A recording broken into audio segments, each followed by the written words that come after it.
Muslims and health. Health problems are increasing. People are being diagnosed with more and more illnesses every year. And it's interesting that people are getting sick from eating. Allah subhanahu wa ta'ala created food so that we can get nutrients out of it, so it can improve our health, so it can give us energy. So how can it be that something that Allah subhanahu wa ta'ala put on earth to improve our health is actually damaging our health? And the plans of Allah subhanahu wa ta'ala never backfire.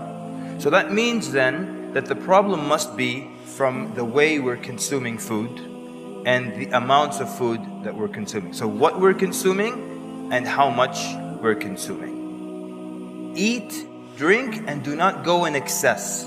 Verily Allah does not love those who excess. Perhaps the first problem is how much we're eating.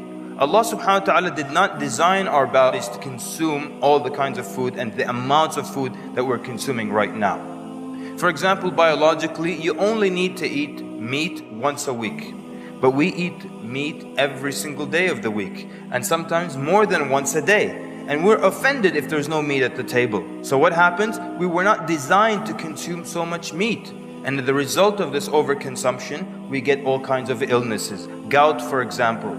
You get gout when you overdo, when you eat too much meat or too much seafood, or you consume drinks that have been sweetened with fructose. All these are things that could lead to people having gout. So we were not designed to consume that much.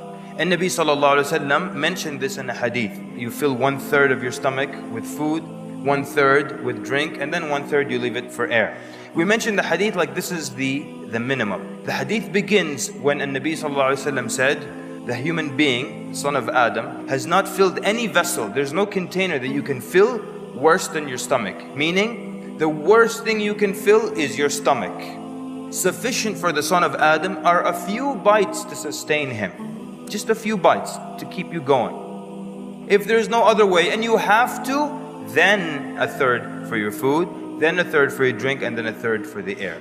So the hadith is mentioning this as the maximum that you can do.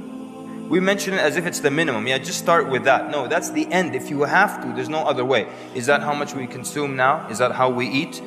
How many of us today eat just a few bites to keep us going? Basically, you eat to remain alive. You eat to live. But what happens? We live to eat.